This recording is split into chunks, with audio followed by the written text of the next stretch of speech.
Welcome to the Analytics Power Hour.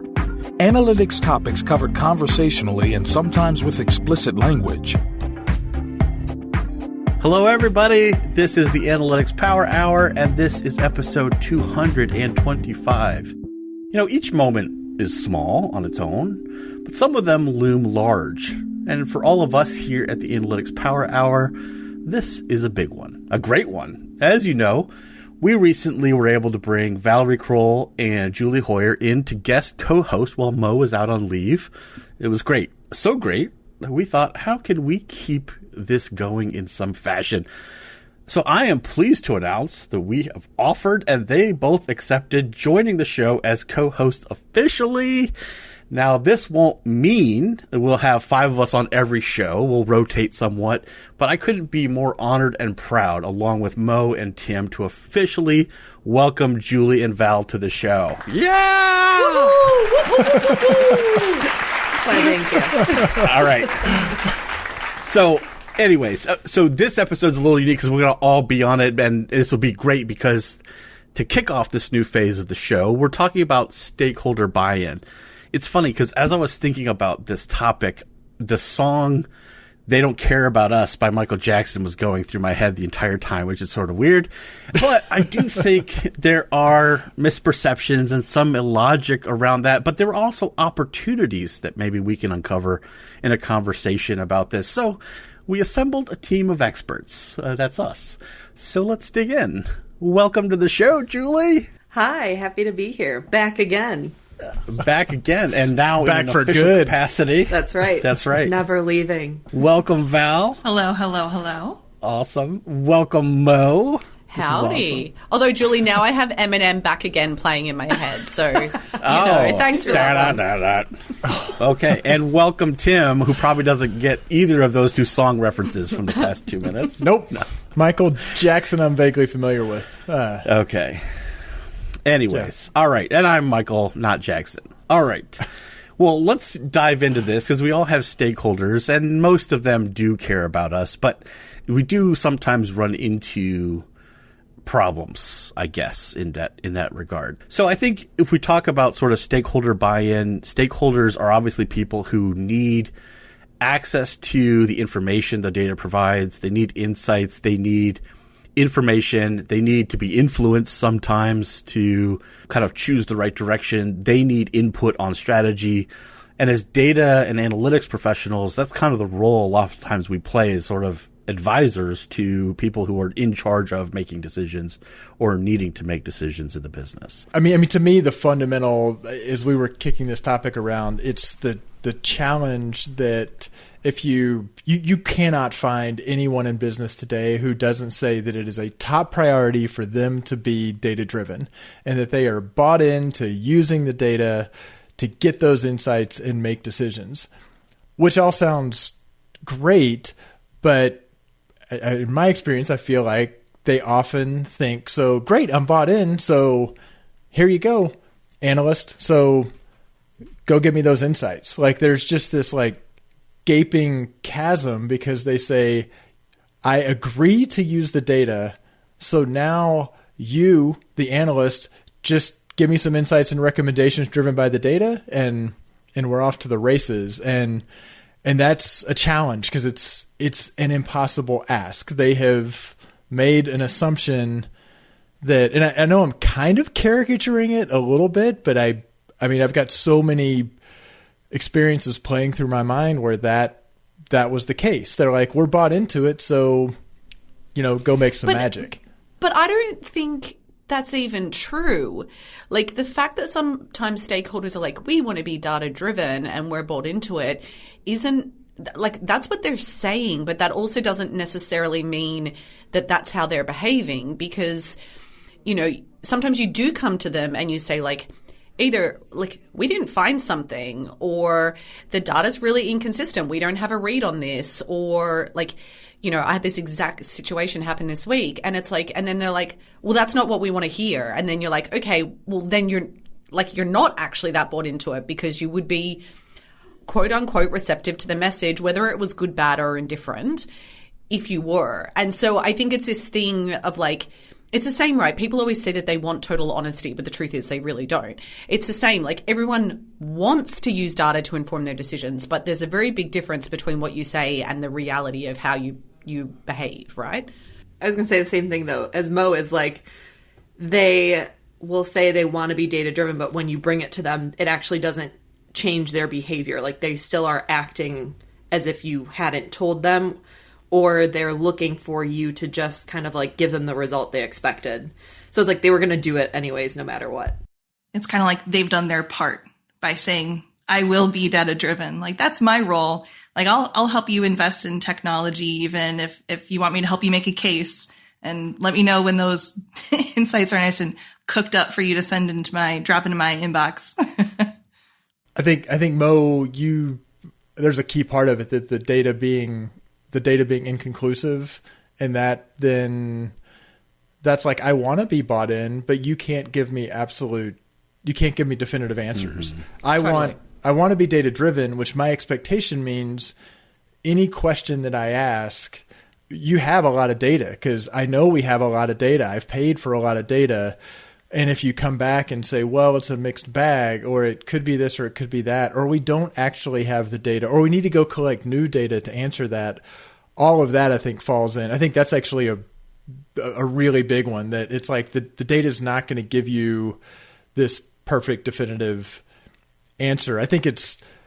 I feel like it's less, if there is a definitive answer and it's not what they want to see, that they won't accept it. I think just in general, the answers the data provides always have a greater degree of uncertainty. They'll look for a shred of uncertainty and say, well, but you're saying you're only pretty sure about this. Well, that's my out to go do what I think, because you need to give me the truth. Yeah. Or the other side of it was sort of like, well, I was going to do it anyways, and this is about the slimmest shred of evidence that I can find that gives me the justification for the thing I wanted. Someone actually referred to it the other day as panning for metrics, and I was like, oh, that is a great term of like, it's good. Like, they literally are like shaking their gold pan, trying to figure out which metrics best support the narrative. And the best metrics filter out to the bottom. That's what you, yeah. And I want to be clear, like, this is obviously like not every stakeholder, and I don't think stakeholders are the devil or anything like that. I actually think, and we've talked about this lots before, these are intrinsic traits of being a human, of like believing, like looking for information that you believe is true and things like that. It's not like our stakeholders are all stupid or anything. I generally think they're like phenomenal people, but it's like we're trying to overcome the ways that our minds work. And that is even more difficult, I think, for someone that doesn't specialize in data and understand the nuances, like with uncertainty and things like that. And so, I do want to get to stakeholder empathy, but that's like a later in the show point. I think especially for more senior leaders who have like been around the block and have some experiences under their belt, like they were making decisions long before they had access to this type of data. And so it's a lot of unlearning of behaviors too. And so if they're unable to model it, that's like, kind of perpetuating that to their teams. And so it's a lot of change management. And I don't think an analyst starts on day one and is like, okay, first thing I'm going to do is put together my change management plan. Like, that's more important than getting access to the systems, right? But it's a huge component. Do you know, the funny thing is, very controversial. We just killed our multi-touch attribution model a couple of weeks ago. And I've been like checking in with all the team leads, and I'm kind of like, how'd it go? And they're like, no one's... Somebody needs to take this away. I was waiting for it. But the feedback from all the team leads, because I wasn't here when this happened, was like, oh, no one really seemed to care. Like, it wasn't a big deal. And I'm like, it wasn't a big deal because we've been telling them we're going to do this for 18 months. Like, we have told them and told them again over and over and over that this was coming. And it's the same when you're delivering news that people don't want to hear. Like, you can't just like walk into a meeting and be like, here's a bunch of numbers that completely refute your 12-month roadmap. Like, you need to like it's change management. Totally. All this stuff is change management. Yeah. How about this question?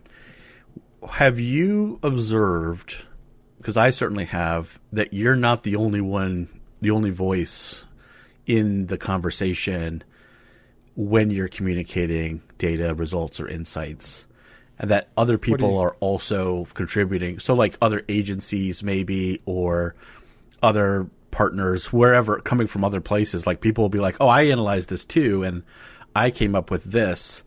Do you run into that pretty regularly? Yes. Julie's feeling very triggered. Yes.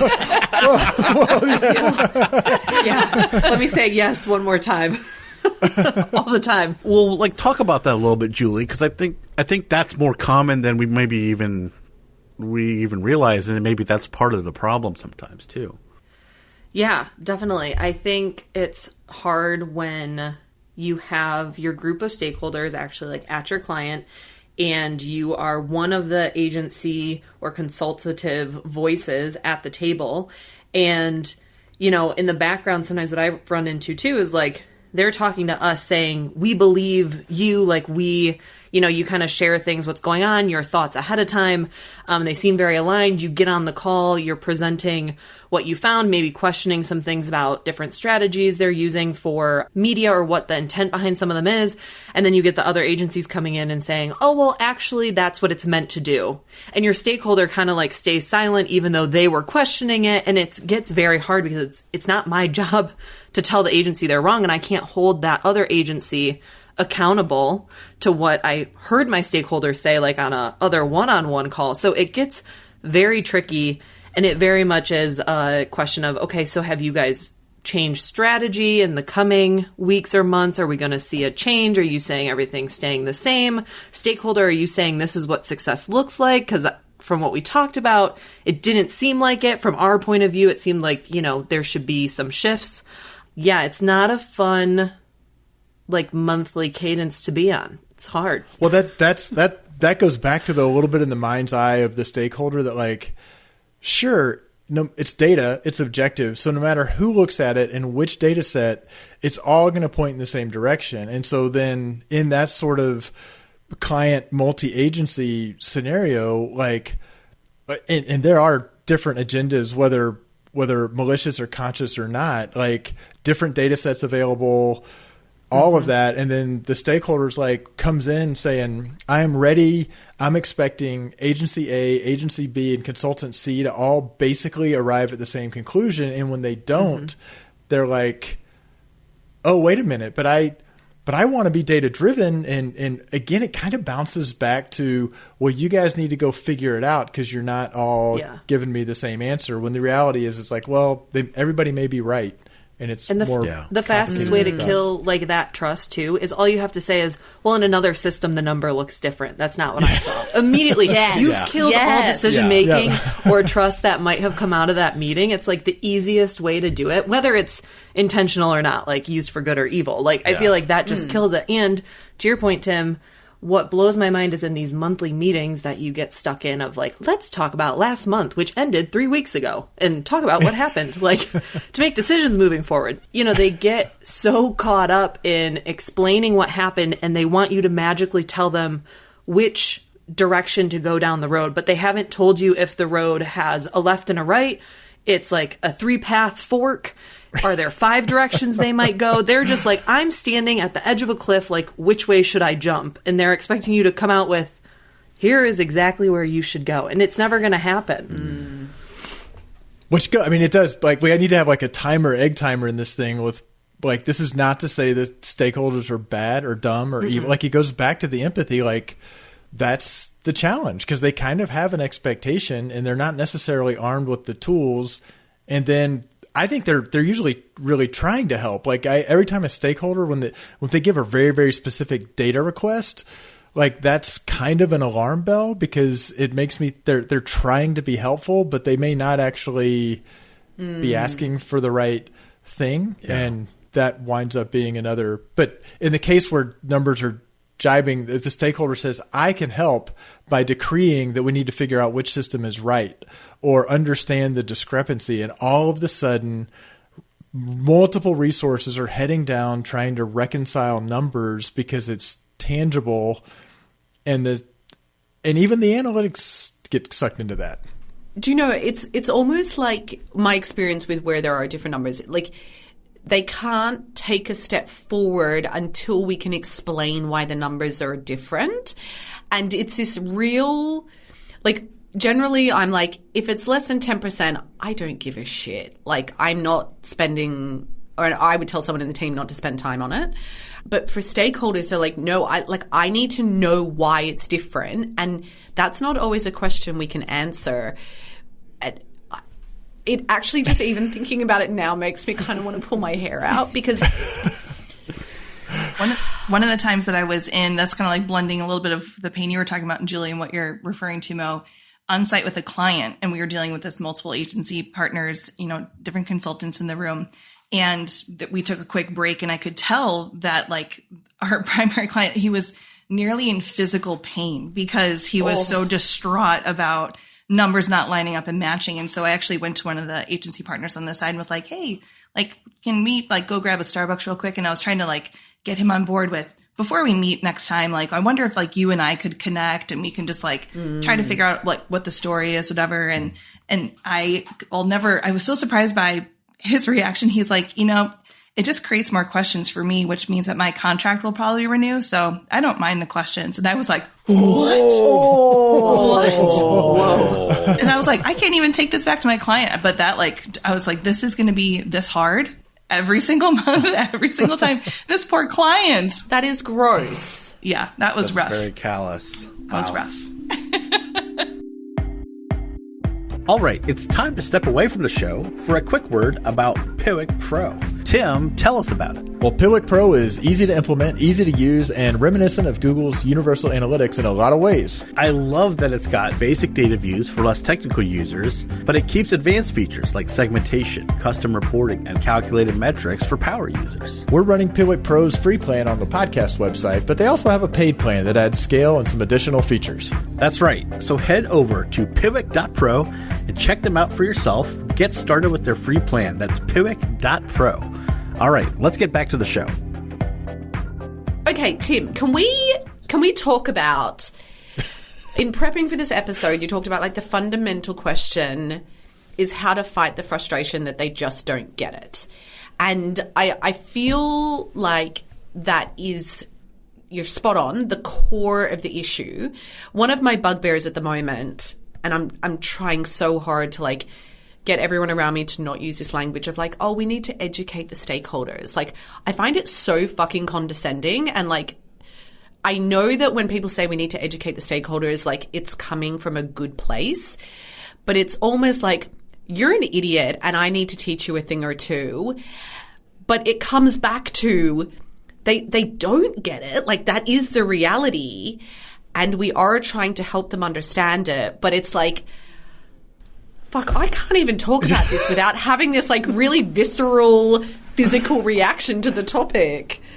I think through, I mean, I don't think I thought the empathy is like so critical. I agree 100%. Like, I don't like data literacy either, because it gets defined as being, we're going to teach them how to log into the system, or we're going to teach them how hard our jobs are, basically, because we want to walk them through. Yeah. But I think back just in the last couple of years, there have been some, as I've been more involved in kind of some more advanced statistical or machine learning type things, where there were concepts where we were trying to figure out what the comfort was for a type 1 versus a type 2 error, and putting a lot of work into, or even with like the causal impact package, and trying to say, I don't want to show the work, but if we do this well, and we can say, here was your ask, and we need to take you along just enough so that you get some intuition about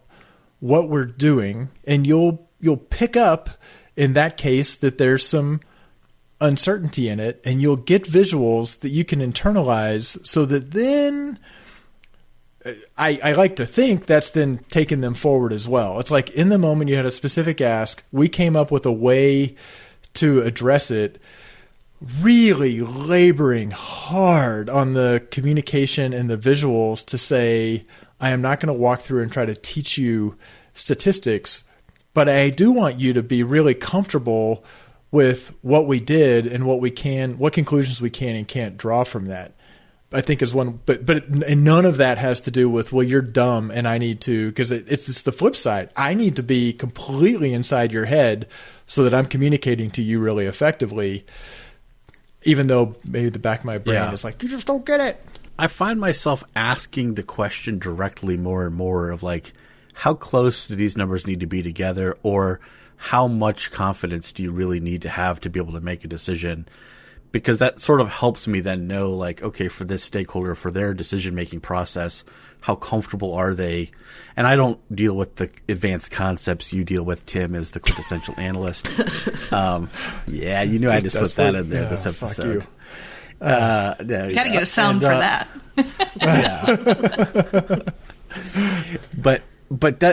But I think that's one of those things where it's, they're trying to solve a problem they have. I'm trying to make the data come as close to their problem-solving realm as possible to make it as simple as possible. Because more than times that I care to admit, I'm completely mystified by why people choose to behave the way that they do around the data that they have. And that's disappointing to me because I'm trying to understand. I'm trying to be empathetic, but I'm sort of like, why would anyone rational act the way you're acting right now? And sometimes it's because they don't care that much. Sometimes that happens. But for people who actually care, it's a lot of times because there's sort of like this misinformation or inability to kind of like, I'm running out of ideas to how to say it. Or you don't understand, or you don't know something yet. Like that's the other like. Yeah. Something I don't know about what they're trying to do or how they're trying to decide. Right. A missing component from my side. I almost wonder if to the data literacy part of like, it's a little painful because exactly, we're not trying to teach them our job. They don't need to be able to look at the graph of the results and like pull out the exact same summary we may give them, but they need to, it's almost like building the trust between the analyst and the stakeholder, right? Between analyst understanding the business deep enough to say, what are you really trying to achieve, get after? What do you really need to be asking of your data and help guide them that way? And then when they ask, they trust you when you bring back results of like the way you communicate the results, they're either going to question how you got that, right? And then I feel like that puts you down the route of, oh, data literacy, I need to explain exactly how I got this and blah, blah, blah. But if you can build that trust, then I feel like that partnership works better and you fall less into, oh, we need to make our stakeholders better at looking at data. I agree. I mean, I think that's there's a piece of that. If they ask for something very specific, the way to try to help me understand, make sure I really understand what you're trying to do. So there's a little bit of I'm framing it as my responsibility to understand what you're trying to get to through the course of the discussion, and the questions that I'm asking can soften them up a little bit. Like, one, builds trust, like, oh, they really care and they're trying to figure it out. But two, oh, I guess the time frame I'm looking at does matter. Or, oh, I guess that unexpected event maybe does matter. So it softens them up a little bit. And then coming back with saying, both, here's exactly what you asked for, but here's also maybe something that's a little more nuanced, maybe a little messier, maybe a little less conclusive, but it's appropriate. Like it's kind of that trying to walk down the path with them and not trying to solve it all at once. Like, oh, my first deliverable, I'm going to completely transform the way that we interact. Tim, pop quiz. I literally had this conversation happen yesterday, and I feel like this is the perfect time to revisit it with you as a quintessential analyst. So, stakeholder... Got to get the sad trombone sound effect. Thank you. Okay, stakeholder Johnny comes to you, Tim, and goes, hey, I want you to look at metric A for June 2022. I don't know. People, give me more specifics. I want you to break it down by platform time. I want to look at different countries. And can you also add in some... I don't know. Year over year. People help me here. Give me a very specific device category. Browser. And I want percent change year over year. I want percent change year over year. So, Tim. I mean, it goes without saying. Right? This obviously. Tim. It's a given. I'm curious, right? So, like, let's say you know Johnny pretty well. What pops into your head? How do you handle it? I mean, I'll admit, what's going to pop into my head is I'm going to immediately go to trying to figure out how logistically I can actually pull that off and how I might visualize it. And it's a problem. Which I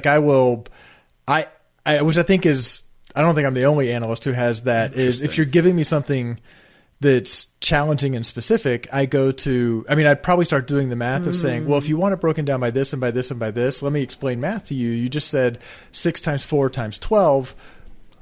You're going to have a shit. That's not the right way to go, even though that's fascinating. What? No, I immediately try to figure out, why are they asking me this? No, that's the right thing to do. So that's where... No, I just didn't realize, like, the brain works differently for different people, which I knew, but I didn't, like, totally get until just you started talking about it. But I mean, I think there are plenty of analysts that they don't recognize that's not how they're like, oh, they gave me specific requirements. Let me go meet the requirements. If I meet the requirements, then they will be happy. And they are initially, because they're like, this is what I asked for, but I can't actually do anything with it. And then that heads down the path of not helpful. So you're avoiding my question / pop quiz. So I would literally turn it around to say, okay, one, let me make sure I capture everything you said. I want to write it down. You rattled off a bunch of stuff. Can you help me understand kind of where you're going? Is it because I would start turning it into hypotheses that on the fly I am trying to come up with? Do you think that year over year, is your expectation that this year, because we came out of COVID, was wildly better? Like, and if so, just help me understand what you're going to do with that. I'm not challenging you. I'm just trying to make sure I actually can understand what you're trying to do, so that because I'm going to have to make some judgment calls as I pull this, and I don't want to be peppering you with questions on Slack constantly. So can we talk about this a little bit more? I love this. So one of the things I do hate about you, It's exhausting now. is So much like pressure. Johnny's a pushy guy. That's actually, Tim, I've seen you do this, and I've always sort of been, it's one of the things I really do hate about you, is you always have like 3 or 4 more really great questions than I do in that moment. Like, that's like one of I do think it's a really big strength of yours. And that's perfect way to say it, because it's like you are able to go in and drive really deep into that really quickly. And it's sort of like, I think for me, I play the conversation back in my head and be like, well, what was their emotional state like? And were they stressed out? Were they fine? Like, but you actually like go and ask some very detailed questions, which I think gets you to actual real analysis faster. Well, I tend to like think about it for about 4 or 5 hours and then come up with a hypothesis of my own that I then use to answer the question. But the thing is, it can be dead wrong. Well, both of us could. But Helbs, I love that you focus on the emotional state, right? Because like sometimes when someone comes to you with a really specific request like that, it's actually not their request. It's that they're under a fuck ton of pressure. Someone has asked for something for like a board deck or a like founder or something intense, and they want something, they've been asked something very specific. And so like they are in this pressure cooker environment already, and they might not even have the information to answer Tim's questions. And so I actually think that giving focus to their emotional state and like what's going on with them when they ask is phenomenal. Like, that's such a lovely approach that I haven't kind of thought of. Being an analyst in an e-commerce environment during the holiday season, oh boy, you learn all about matching intensity. But that is a because that comes down a lot, and it's like, well, if I'm asking for more and you get the, well, so and so needs it, management needs it, like, that is challenging, and that is one where you say, well, how important is the speed? How important is the accuracy? What's the minimum viable product? But also, it's an opportunity to say, you're now on my team, because now we together need to make our best guesses about what will solve that. And this is one where they kind of fucked up. Somebody came down and threw something out, because the analyst is often at the end of the chain, and you may be 2 or 3 levels removed, and you're being told you got to plug some number into this thing that makes no sense. Totally. If it's easy to pull and you can be like, I mean, you have to have judgment and say, I'm going to just plug it in. But I think that sometimes it's like, well, the problem is the stakeholder didn't take a breath and ask a little bit of a deeper question. And you're not going to solve it for this scenario, but another little opportunity quiz. to say, yeah, shit. Okay, Julie's answering this one. No. This time I'm going to go to Val or Julie. Like, I'm happy for whoever wants to jump in.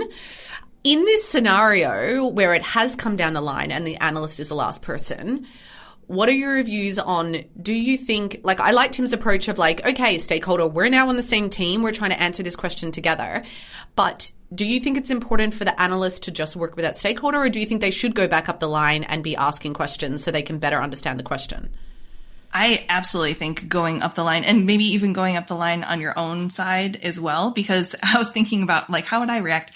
And I would actually struggle to even listen after like the third metric or cut of the data, because my mind would be thinking about like, what meeting was he or he just in, or is he preparing for, or like, did I hear about something in that town hall, or like, is it like, I would just be trying to like connect the dots, because like, there's just no chance that like whatever we're like trying to squeeze out of this is going to ultimately answer those questions. And so I love we're on the same team, like, let's do this together. And so that might even be like, let's frame out some questions just to make sure that we're getting at exactly what we need for whatever said high pressure, high intensity meeting. But I do think that's critical, because otherwise it's going to be you're just perpetuating this cycle. It's losing the opportunity for a teachable moment. Mm-hmm. And it's always kind of scary when you're the analyst at the end of the line, because I agree with what Val said. Like, I would push back, and if I needed to, I would figure out a name that maybe I could go directly ask some questions to, because when you're the analyst at the end of the line, now I'm responsible for the number that's getting tossed around randomly. And if somebody disagrees up the ladder, guess who it comes back to when you had no context? So my spidey senses always go up of like, okay, I'm going to need a little bit more before I feel comfortable tossing a number over the fence that's going to be tied to me. Totally. Yeah. I've definitely been the person to throw the pin and hold the grenade. And that's not been a positive experience. Oh, man. I mean, somebody was actually, and this is going to come to me about 4.5 minutes after, because I can't remember. They were giving an example of where somebody had asked, and this was within the last month or so, and the numbers they were pulling were wildly out of whack with some other number, and it was basically things had been lost in translation, and the cut that was being looked at was actually a very, very narrow slice was what the ask was for, and this person was never told that and could not get historical numbers to reconcile at all. It was off, and just the amount of churn and spin, and you would like to think, oh, the organization will learn that this daisy chaining request together never ends well. And instead it's like, nope, it's often like, well, I don't know, it took the analyst forever to figure this out. It's like, well, you kind of set them up for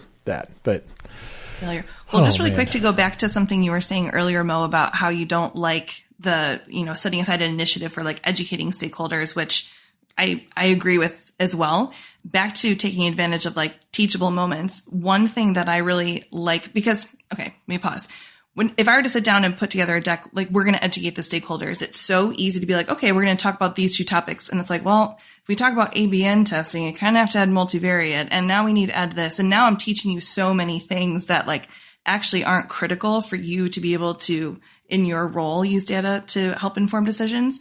And so the teaching within the context, when you have the time and space of a request or a project where you're collaborating on, one thing that I've found very helpful is like the test plan, or if it's an analysis, like the analysis plan, so that you're talking about like, what assumptions are we walking into? What is the business case that we're trying to prove out?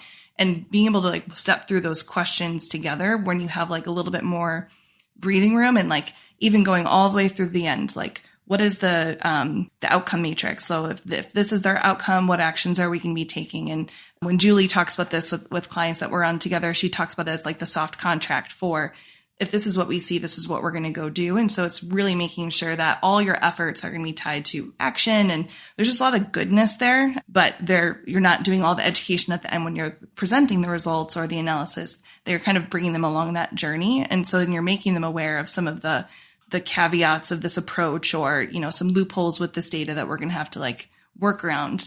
But I'm curious, like, you know, if that's something that you've seen in the past, or if others have, you know, different ways to approach the education without it being a 165 slide deck where you try to teach them to become an analyst.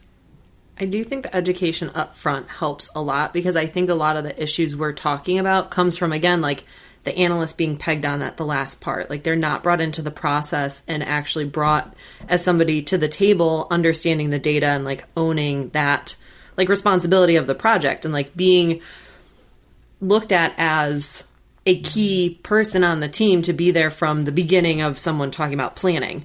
Because even with the idea of like that analysis, like plan that we have used as like the soft contract, is I've had experiences where we outlined the whole thing with assumptions and how it was going to be done, and it was dependent on how certain media was run, and the stakeholder got it. They understood it. We got them to say, yes, the question I'm asking is this. This is our hypothesis about it. This is what we're trying to validate by doing this analysis. And then, unfortunately, the way the media that was actually rolled out didn't happen that way at all. And so what we ended up having to do is go back to the stakeholder, and they were freaking out saying, but I need something to show leadership because I just spent a lot of money on this media campaign. What can I learn from this? And so we actually had to go back to that approach, like document soft contract, and say, okay, well, because of what happened, we can't answer or validate this exact hypothesis. What we can help you answer are maybe some of these other questions. It's not the key question you cared to answer, but they trusted us to say, here are your viable options with the outcome and what happened. You know, these are the learnings. They're not what you hoped for. But I feel like that was such a good example of when we were able to partner early on in the level of education we were giving them. They didn't need to see all the charts or know all the math or understand all the statistics behind it, but they got it at like that business level of like what were they getting out of it and what decisions could they make based on it. Well, fuck, Julie, you were just so good at your job. Like, I've never even worked with you, and I'm like sitting here in awe, being like, how? Pretty good. Pretty fucking good, because everyone else here has worked with you. But the other piece is because you had that discussion up front, like when it loops back around, because that's not, it's, if you hadn't done the upfront and the media got screwed up and it wasn't, and then you were like, I can't. They're like, well, what the hell? You're the analyst.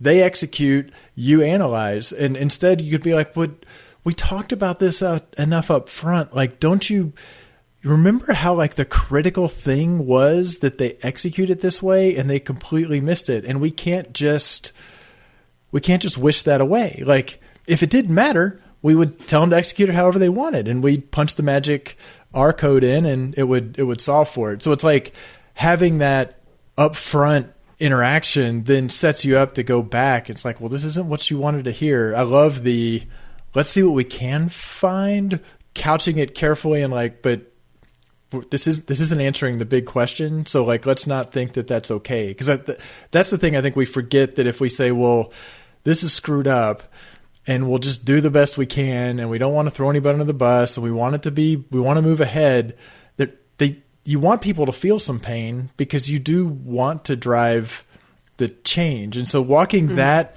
you're not trying to inflict pain, but there's the constant, oh, we'll set targets next time. We'll just do something. We'll set targets. Like, that's this tough thing, is that there needs to be friction and some discomfort to get the upfront discussions happening better the next time.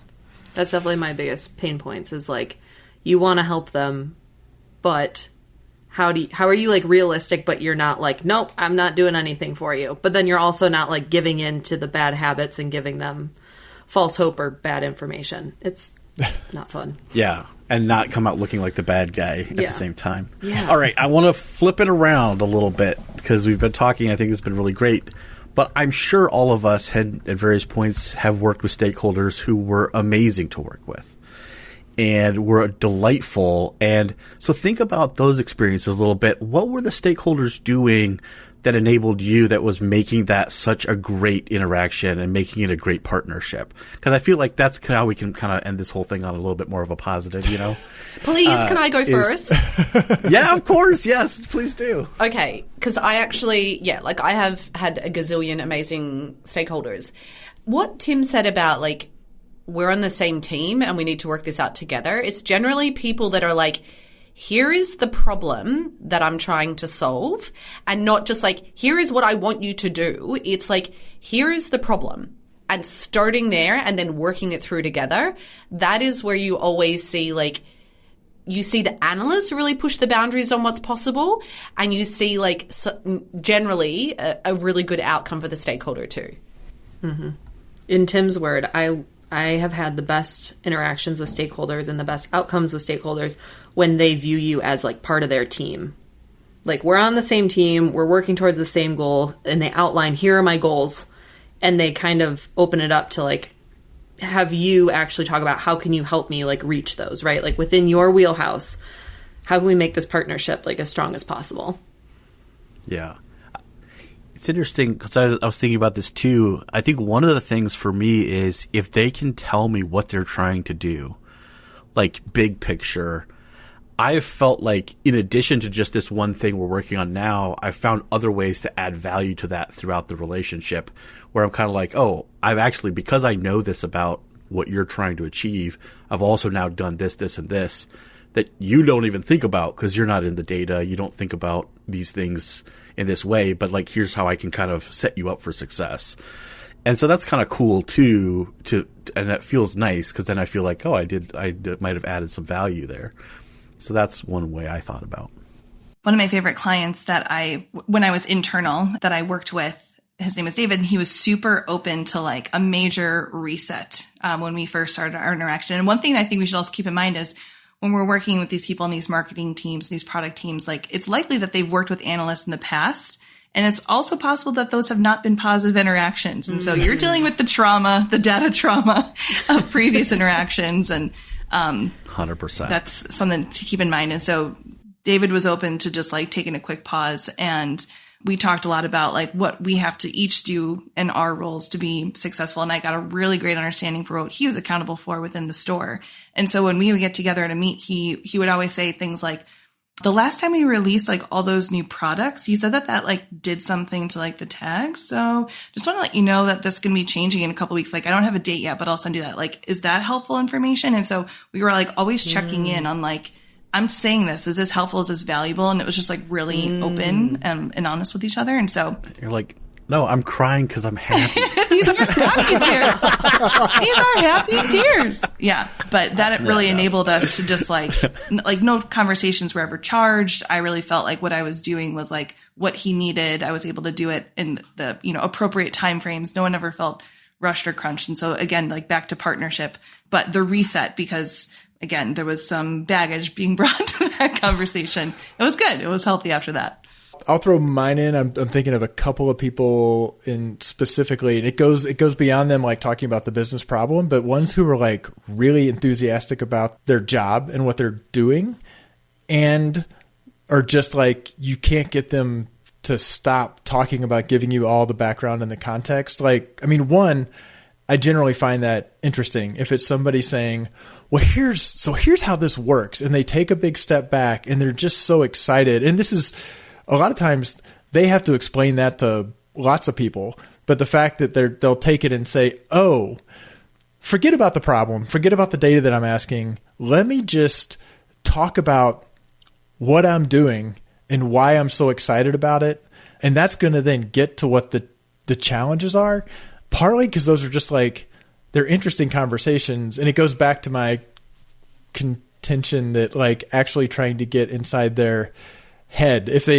Once they're trying to scope it to the problem and trying to give you just enough of additional context, that gets tough. It gets a little contorted. And the ones that have been willing to not only say, hey, the first time we've met, let me give you the big picture about how the business works. Here's where I fit within the business.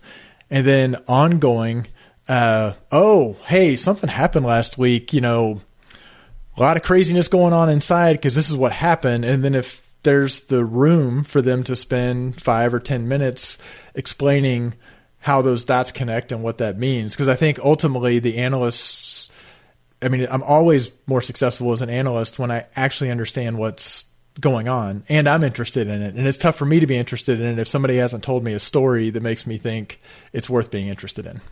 One more to add. I would be remiss if I did not say this one. When you get someone that's super excited, like what you're talking about, Tim, and then they become your evangelist and can like make space for the good work that you do inside the organization where you don't have to be your own, cheer squad and doing the work. Because there's a lot of meetings that you're not going to get invited to, especially at first. And so if someone can be there to talk about the value you can bring to a conversation or a problem, you really, really come to appreciate those people too. Oh, yeah, like giving you the inside track on like, hey, in this meeting, we really got to make sure we get this point across or something. Oh, man, that's so valuable.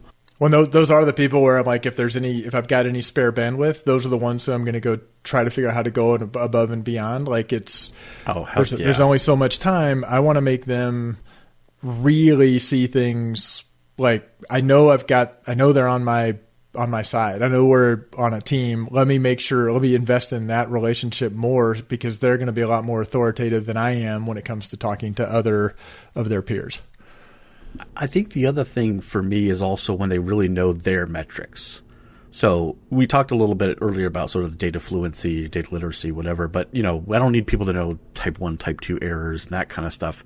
But if they understand like, okay, my metrics are like this, and when they're moving like this, I already know what's happening with it, then we avoid so much conversation about why did this number change? And it just sort of, so as an analyst, sometimes that is so annoying to go do all of that work. And then you could sort of be like, yeah, I saw this number moved. Oh yeah, we did this change to the code base. So it's going to do like that from now on.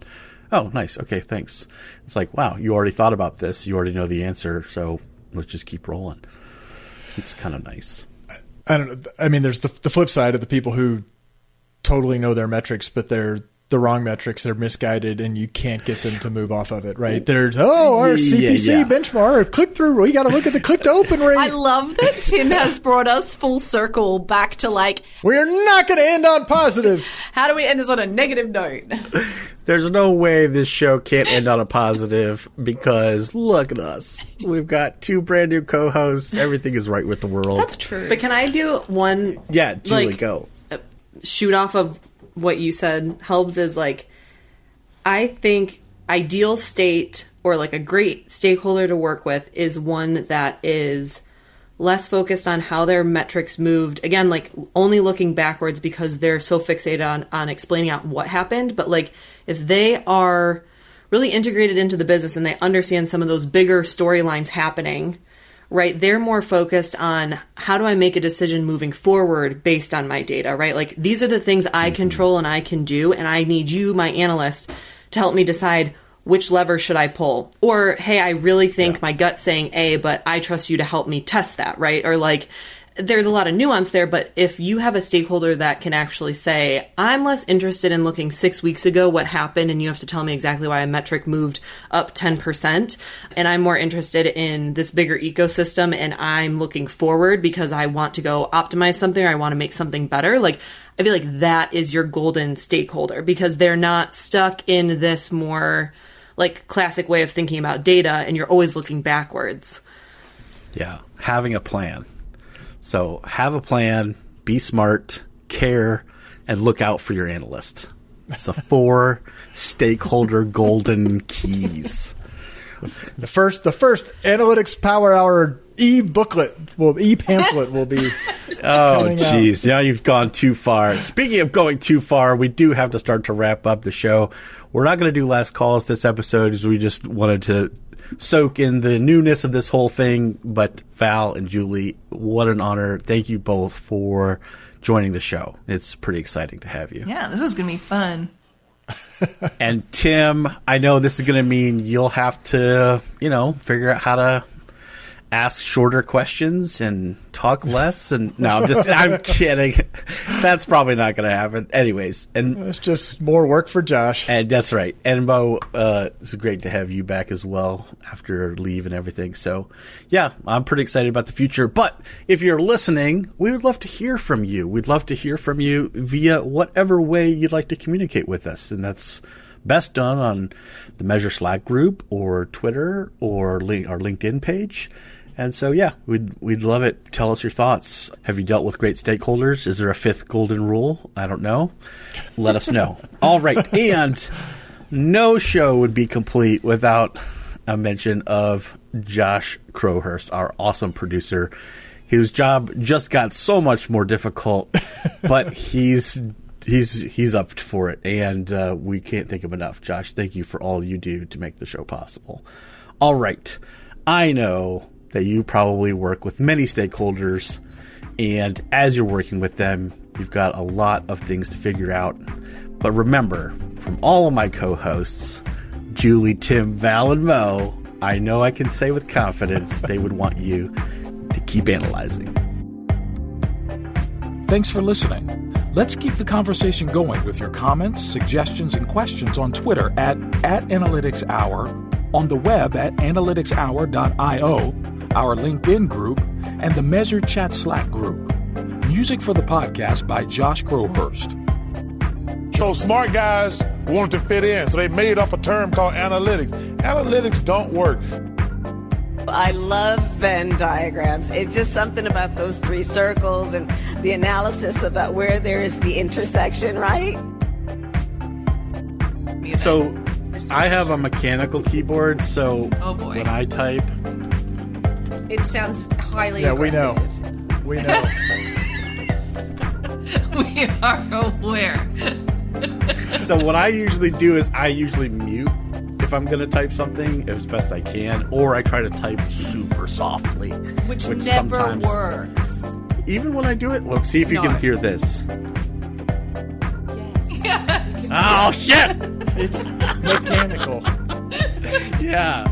Well, you know what? No regrets. Hang on, because there's 5 of us and you have dots between welcome and all of our names. Are we responding to your welcome message? Yeah. Okay. Yeah. You just be like, hey, what's up? Sure. Yeah. No, I'll be like, silence! The last time, Julie, you're like, Well, the one I was choking on my coffee, I was not prepared. I was exactly. Hi. What did I say before, Julie? On this podcast, you speak when spoken to. No, I'm just kidding. Well, fuck. And yeah, there Mark you go. Cook. That's right. Yeah, because that's right. Next on Business Insider, Analytics Podcast is abusive environment. To get quotes from poor Josh. It's like, yeah, for no money at all. Okay, here we go. 5. I gotta. Okay. 5, 4. So, who wants to kind of kick us off with in terms of what are we trying to solve for here? Wow. Oh, geez, we have a podcast with 5 people on it, and nobody wants to talk. No, but I love it. you can't just start a topic like stakeholders and be like, here it is. All right, I've been a stakeholder, so let me tell you some of my problems. Stakeholders. Have you heard of them? Stakeholders. So first off, what if you're a vegan? And then there's people with steak. No, okay. Let's just... It took way too long for you guys to Oh, yeah. I was like, wow. So we got a lot of work to do to make this whole new group gel to get all my jokes, but it'll be fine. Rock flag and new co-hosts.